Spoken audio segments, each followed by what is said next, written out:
Close your eyes for a moment. Imagine standing at the edge of a vast, untouched forest.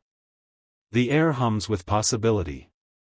You feel the pull to step forward, to explore paths no one has walked, to discover what's hidden in the wild unknown. But then, a whisper, what if you get lost? What if you're not ready? That whisper is familiar to all of us. It's the voice of fear, dressed in logic, warning us to stay safe, stay small, stay still. But here's the secret fear doesn't want you to know: the forest is where miracles happen. This audiobook is your compass. It's not a map, because the most meaningful journeys can't be mapped in advance. It's a guide to embracing uncertainty as your greatest teacher, to taking that first step even when your knees shake, and to discovering the version of yourself that only exists on the other side of a begin. Let's start with a story. The story of Clara. Clara dreamed of opening a cafe. Not just any cafe, a place where artists could scribble on the walls, where lonely souls could find community over mismatched mugs of tea, where the smell of fresh bread would mingle with the sound of laughter. She named it the Courage Cup in her journal and spent years perfecting the idea. She researched coffee beans, designed logos, and even curated a playlist of songs to play at the grand opening. But there was one problem: Clara never opened the doors. Why? Because every time she picked up the phone to call a realtor, her mind flooded with what-ifs. What if no one came? What if she went bankrupt? What if people thought her dream was silly? So she waited. She told herself she needed a better business plan, more savings, more courage. But the truth was, Clara wasn't waiting for readiness, she was waiting for permission. Permission to fail. Permission to be imperfect. Permission to begin. Meanwhile, across town, another woman, Maya, opened a tiny pop-up cafe in her garage with a folding table and a $20 coffee maker. She didn't have a plan. She had panic attacks. But she also had a sign that read, "Open for imperfect coffee and honest conversations." Within a month, her garage was packed. Within a year, she had a loyal following. And within 2 years, she quit her corporate job to run her cafe full-time. Clara's story isn't unique. In fact, it might be yours. We've all been Clara, paralyzed by the gap between our dreams and our doubts. But this audiobook is about becoming Maya, the version of you who dares to begin before the fear fades. The science of stuck. Why does starting feel so hard? Blame your brain. Thousands of years ago, uncertainty meant danger. A rustle in the bushes could be a lion, not a breeze. Today, your brain still reacts to uncertainty as a threat. It triggers cortisol, the stress hormone, and screams, "Stop. Risk ahead." But here's the twist: you're not a caveman. That risk isn't a lion, it's a leap toward the life you want. And modern neuroscience proves you can rewire your brain to see uncertainty not as a threat, but as a catalyst. Every time you take action despite fear, you strengthen neural pathways for courage. You teach your brain, "We can handle this." In other words, courage isn't something you have, it's something you practice. And this book is your training ground. Your invitation. Over the next 2 hours, we'll dismantle the myths that keep you stuck. You'll learn why perfect is the enemy of progress. How to shrink Everest-sized goals into doable steps. The surprising power of micro-courage, tiny actions that change everything. But first, let's try something. Pause this audiobook, grab your phone or a notebook, and finish this sentence. If I weren't afraid of failing, I would. Got your answer? Hold on to it.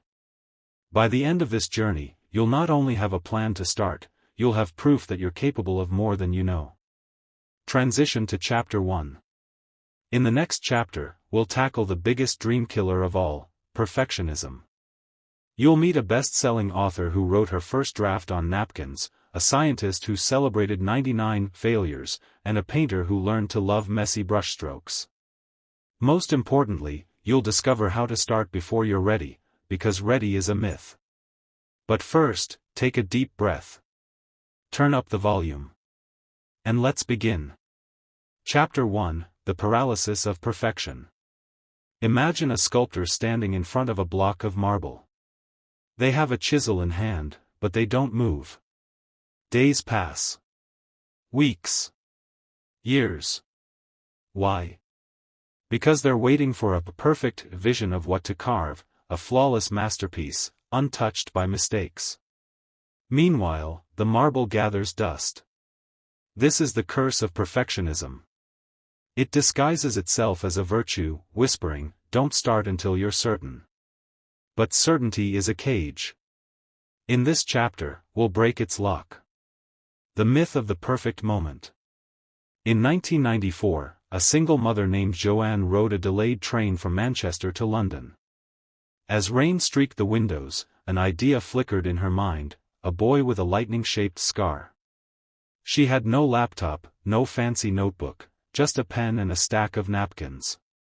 She started scribbling. Those napkins became the first draft of Harry Potter.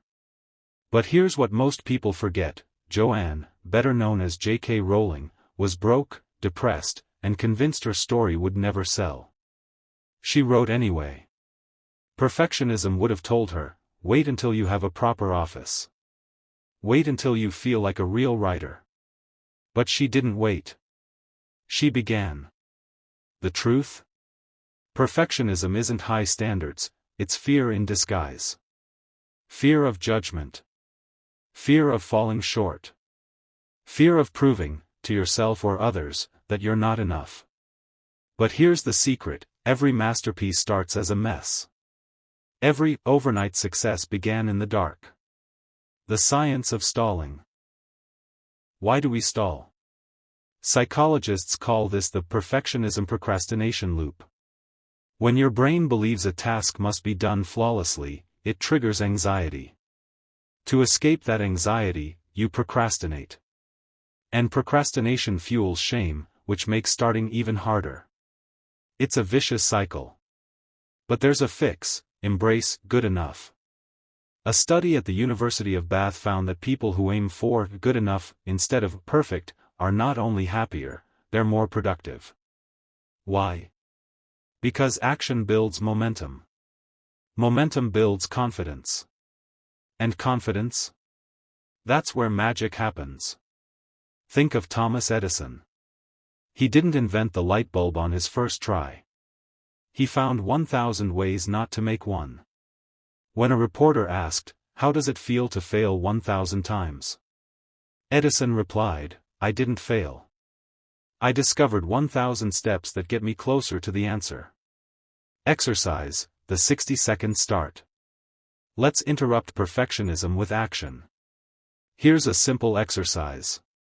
1. Think of one thing you've been putting off because it doesn't feel ready.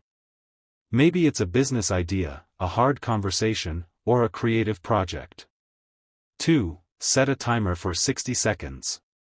3. Do anything related to it for just 60 seconds. Send that email draft. Sketch that first line.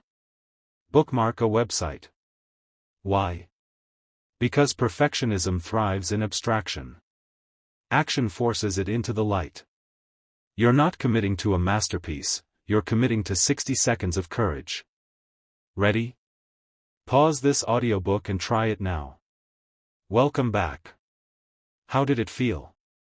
Liberating? Terrifying? Both? That's normal. You've just proven to your brain that you can survive imperfection. Let's build on that.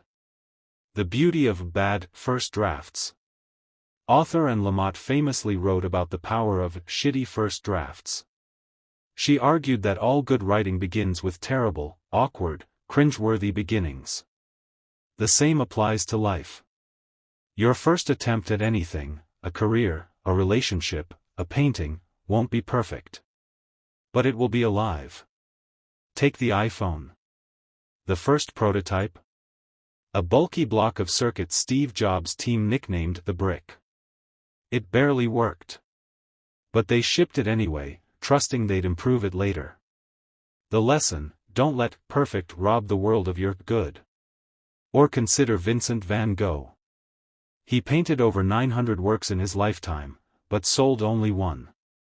Yet he kept painting, writing to his brother, "I am seeking, I am striving, I am in it with all my heart." His imperfect strokes, they revolutionized art. Closing challenge. Your mission this week: be gloriously imperfect. Post that social media video even if your hair's a mess. Pitch that idea even if your slides aren't polished. Write the shitty first draft of your dream. Remember, the world doesn't need your perfection. It needs your voice, your courage, your beginning. In the next chapter, we'll explore how to navigate uncertainty. Not by avoiding it, but by dancing with it. You'll learn why sailors don't wait for calm seas, and how to adjust your sails when storms hit. But for now, take one more step. Just one. And trust that the path will appear as you walk. Chapter 2: The Anatomy of Uncertainty. Picture a sailor setting out to cross an uncharted sea. The waves are unpredictable. The winds shift without warning. There's no map, no guarantee of safe passage. But here's the secret: the sailor isn't lost. They're free. Free to discover new lands, new currents, new versions of themselves they never knew existed. Uncertainty is your uncharted sea. Let's learn to sail it. Why uncertainty feels like fear. Your brain is wired to hate uncertainty. Deep in your primal circuitry, the amygdala, your body's alarm system, treats the unknown like a physical threat. It floods your body with cortisol, tightens your muscles, and screams, "Danger!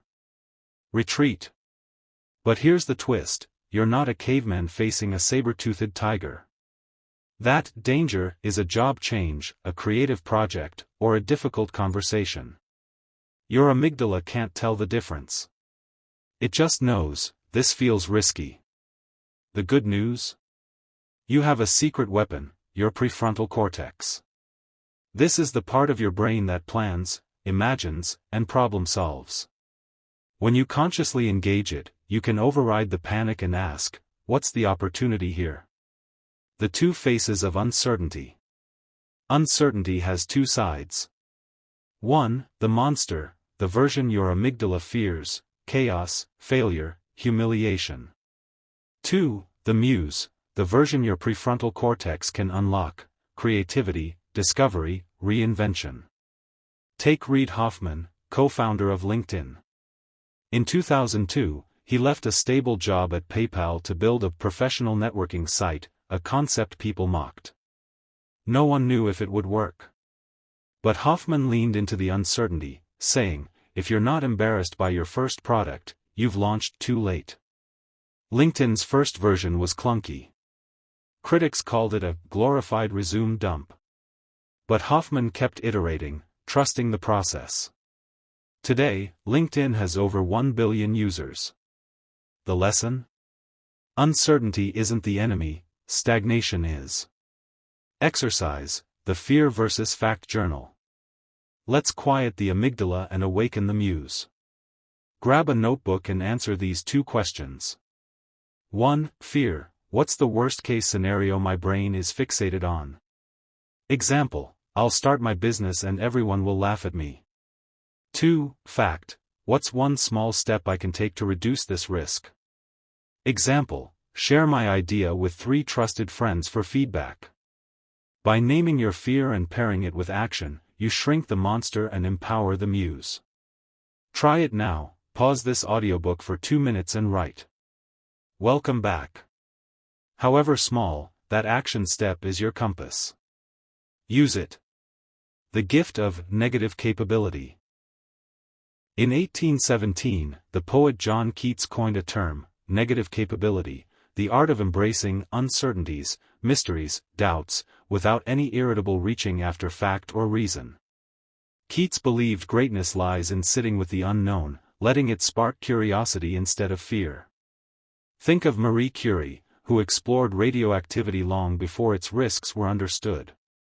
Or Steve Jobs, who famously said, "You can't connect the dots looking forward, you can only connect them looking backward." Uncertainty is where breakthroughs live.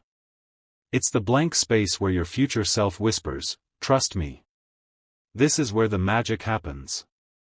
Closing, adjust your sails. You don't need to calm the storm. You need to adjust your sails.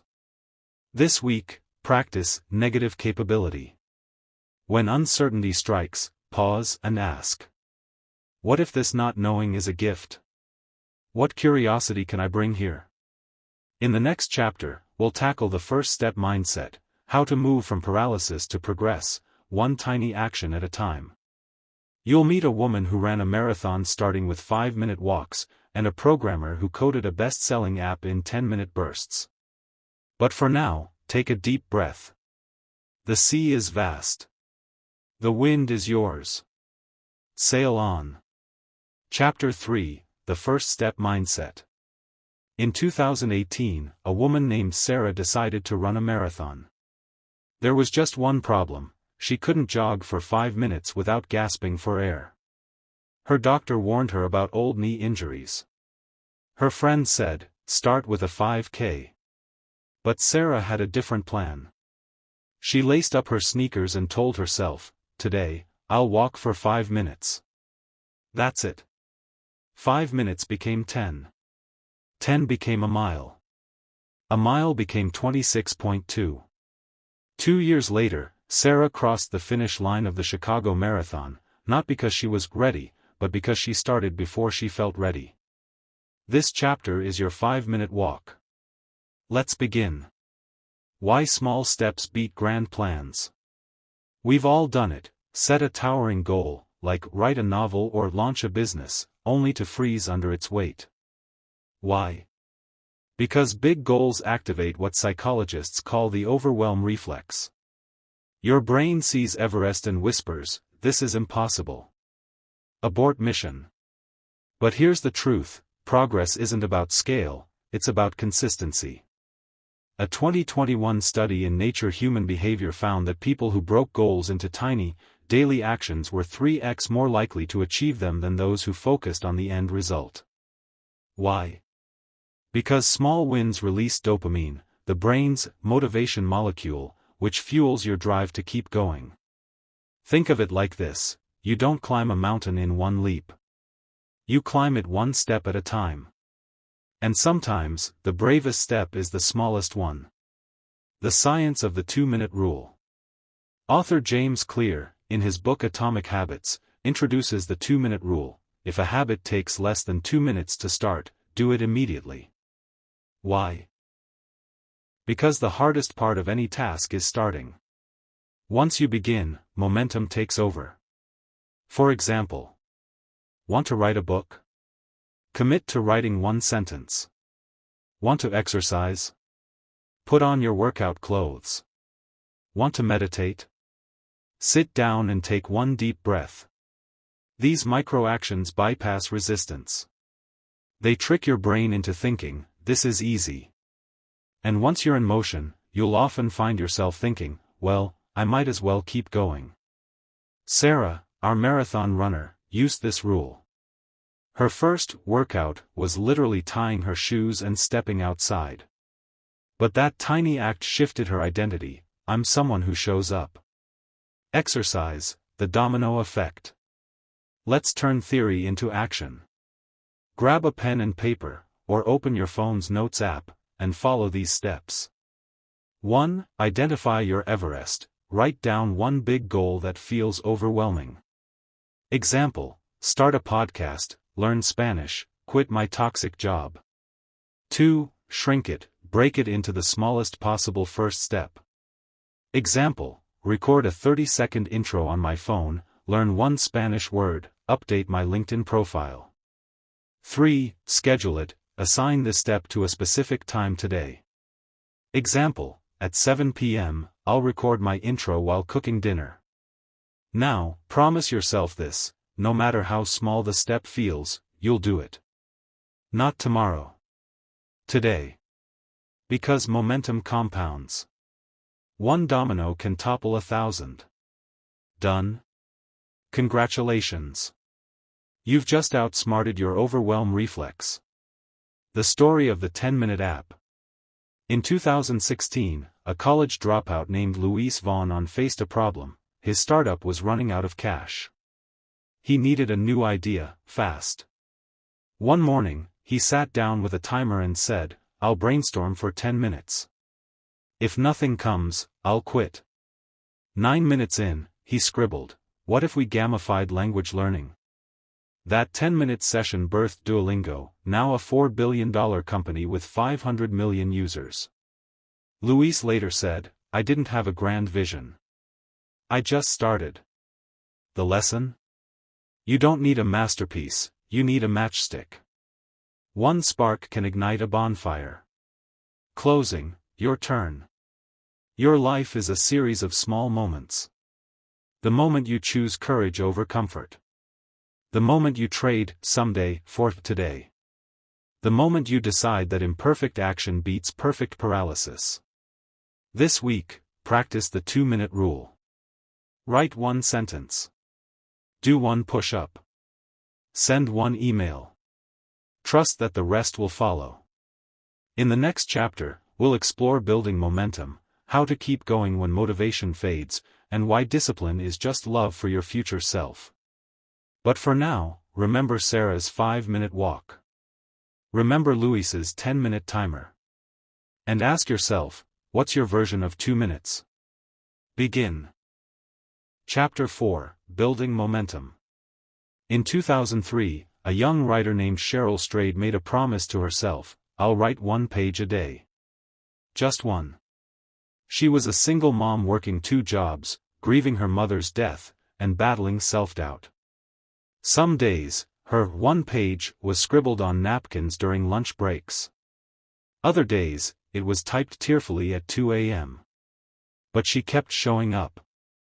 2 years later, those daily pages became Wild, a memoir that spent over 200 weeks on the New York Times bestseller list and inspired millions. Cheryl's secret? She didn't wait for inspiration. She built momentum, 1 page, 1 day, 1 step at a time.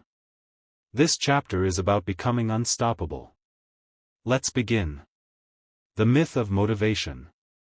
We've all been there. You start a new project, diet, or workout plan with fireworks of enthusiasm. But within weeks, sometimes days, the spark fizzles. You skip a session.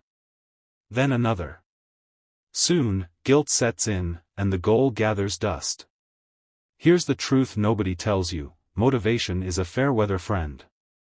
It's unreliable, fleeting, and easily swayed by bad days or bad moods. But momentum? Momentum is a force of nature. Once you build it, it carries you forward, even on days you feel like quitting. Neuroscientists call this the habit loop, cue routine reward. The more you repeat a tiny action, the more your brain wires it into autopilot. Think of brushing your teeth. You don't need motivation, you just do it. That's the power of momentum. The science of small wins. In 2010, Harvard researchers studied employees at a Fortune 500 company. They found that workers who celebrated small daily wins, like finishing a task or helping a colleague, were 30% more productive and 50% happier than those fixated on big, distant goals. Why? Because small wins trigger dopamine, the brain's reward chemical. Dopamine doesn't just make you feel good, it fuels focus, creativity, and grit. It's the ultimate momentum builder. Take Jerry Seinfeld. Early in his career, he used a simple trick to hone his comedy skills. He marked an X on a calendar for every day he wrote jokes. His rule? Don't break the chain. Soon, the chain itself became the reward. The jokes? They became legendary. Exercise, habit stacking, and micro-win tracking. Let's lock in momentum with 2 proven tactics. 1. Habit stacking. Pair your new habit with an existing one. For example, after I brew my morning coffee, I'll write for 5 minutes. After I brush my teeth, I'll do 2 push-ups. 2. Micro-win tracking. Grab a calendar or app. Each day you complete your habit, mark it with a bold X. Your goal? Keep the chain alive. Even a 1-minute effort counts. Try it now. Pause this audiobook and write down one habit you'll stack today. For example, after current habit, new tiny habit, Got it? That's your first micro-win. Celebrate it. The story of the 1% better rule. In 2015, the British cycling team was struggling. They hadn't won an Olympic gold medal in over 100 years. Then came coach Dave Brailsford, who introduced the 1% better rule: improve just 1% in every tiny area: bike seats, sleep schedules, hand-washing routines. The result? Within 5 years, British cyclists dominated the Tour de France and the Olympics. Brailsford's philosophy? Small gains add up to monumental results. Momentum isn't about leaps, it's about leaning in, day after day, even when progress feels invisible. Navigating setbacks. Momentum isn't linear. Life will interrupt. You'll miss a day, face a setback, or hit a wall. That's normal. The key? Never miss twice. Author and habit expert James Clear says, the first mistake is just the first mistake. It only becomes a failure when you decide it defines you. When you stumble, ask yourself, what's one tiny step I can take right now to get back on track? How can I make this easier tomorrow? Remember, a broken chain can be repaired. Lost momentum can be rebuilt. You've done it before.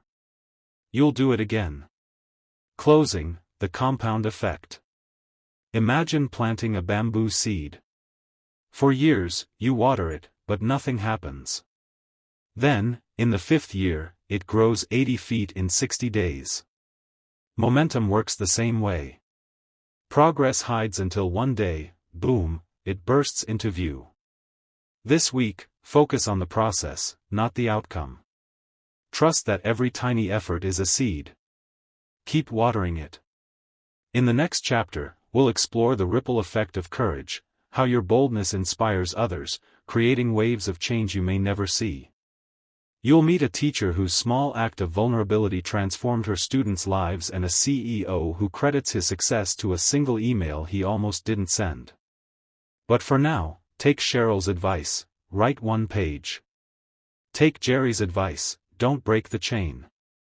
And remember, you're not just building momentum, you're building a legacy. Keep going. Chapter 5: The Ripple Effect of Courage. In 2012, a 15-year-old girl named Malala Yousafzai boarded a school bus in Pakistan's Swat Valley. Moments later, a Taliban gunman stormed the bus, demanding to know, "Who is Malala?" She raised her hand. A single bullet pierced her skull. She survived, and her defiance sparked a global movement for girls' education. But Malala's story isn't just about one act of courage.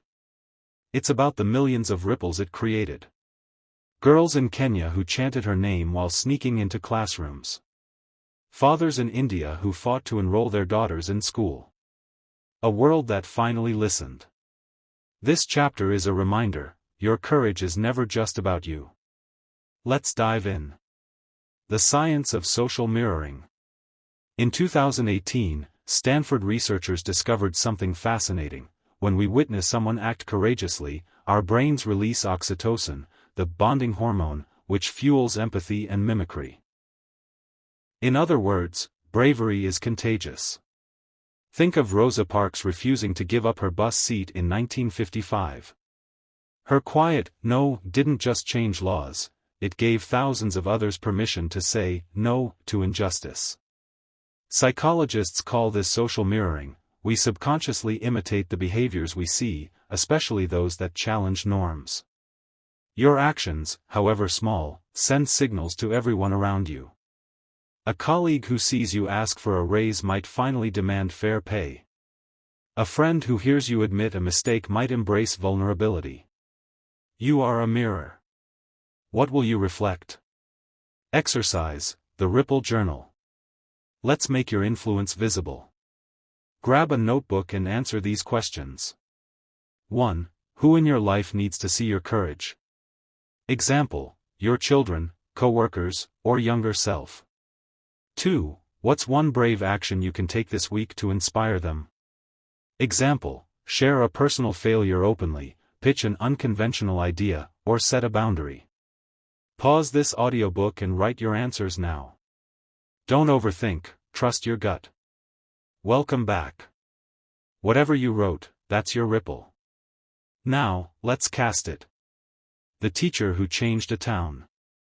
In 1999, a high school teacher in rural Ohio named Mr. Thompson did something radical. He posted his students' worst essays on the classroom wall.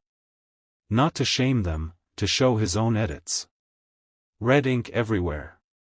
Margin notes like, "This makes no sense. Try again." At first, the class was mortified. Then, one student asked, "Did you ever fail, Mr. Thompson?" He laughed. "All the time. Let me tell you about the novel I've been rewriting for 10 years. That year, his students' writing improved faster than any other class. Why? Because he gave them permission to be imperfect.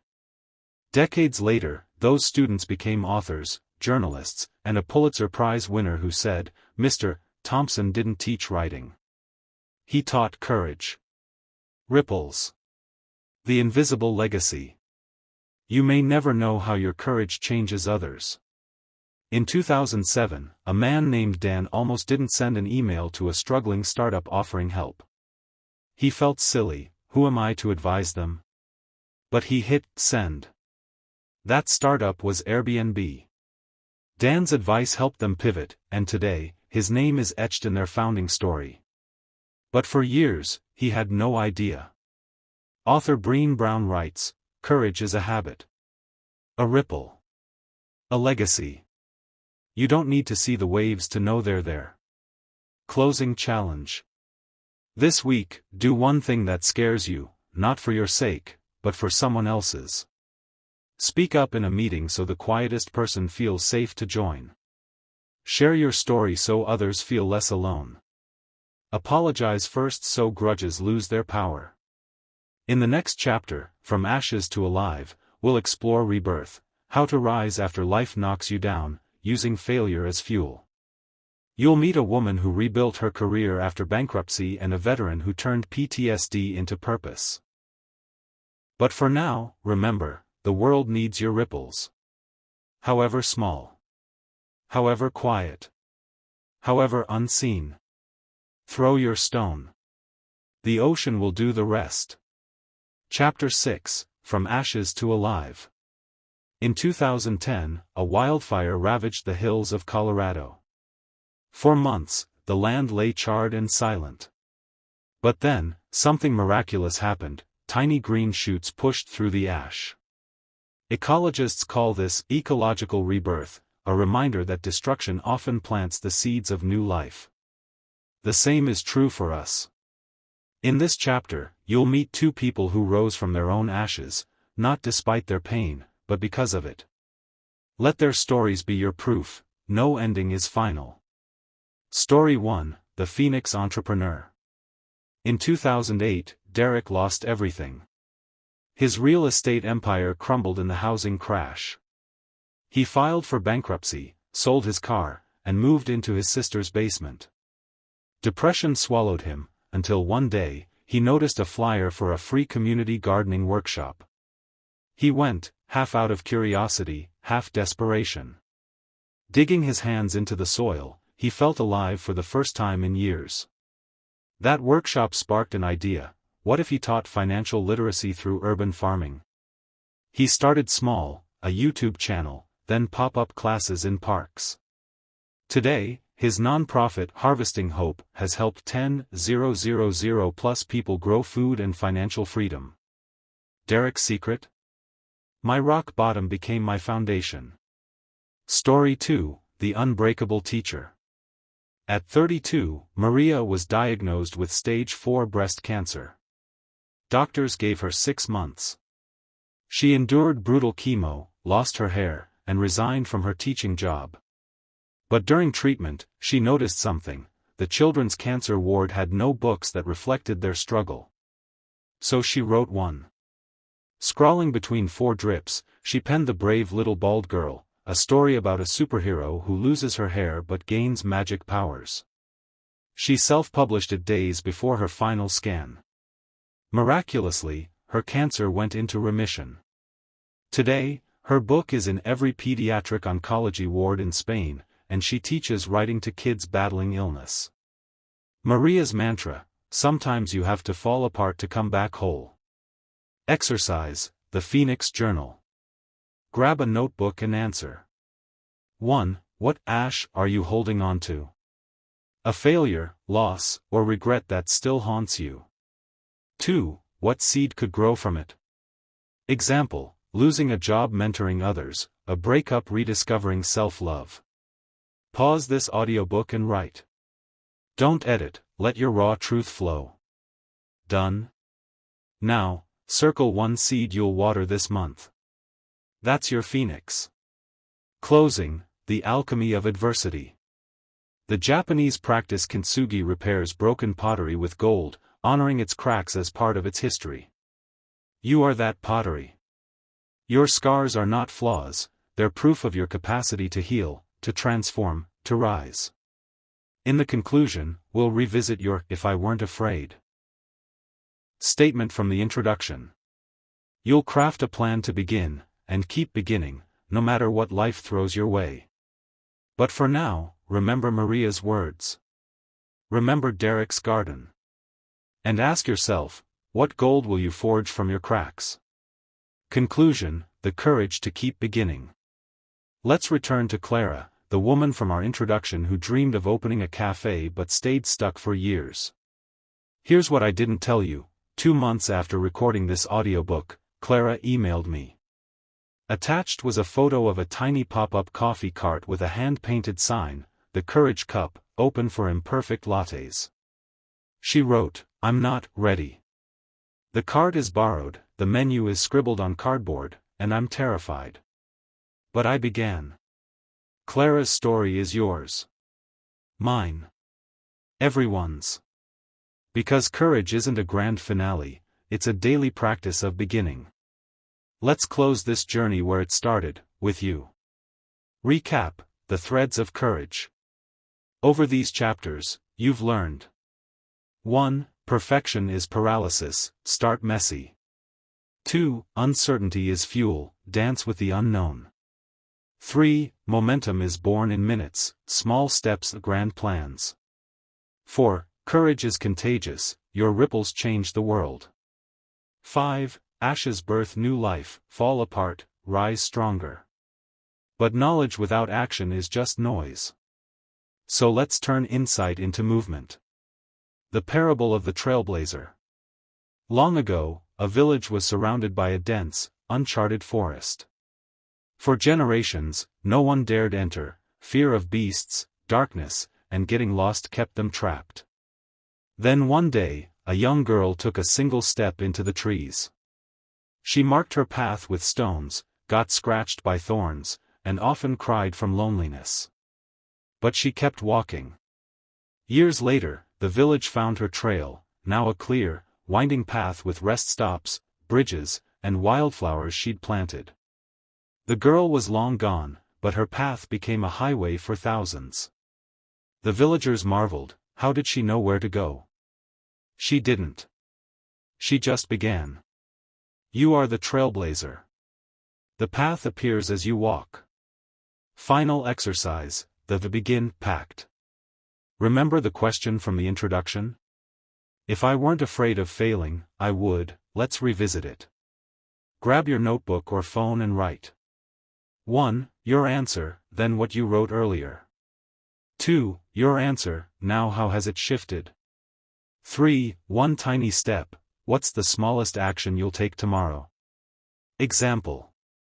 Then, start a podcast.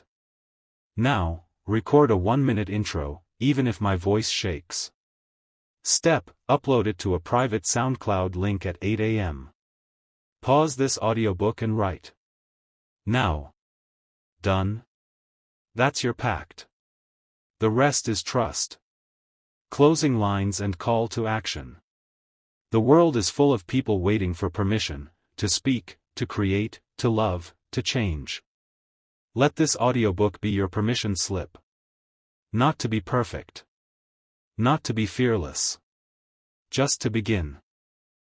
And when you stumble, because you will, begin again. When doubt creeps in, because it will, begin again. When the world feels heavy, because it does, begin again. This isn't goodbye. It's your first hello to the life waiting on the other side of a begin. Thank you for listening. Now go make noise. Begin. Repeat.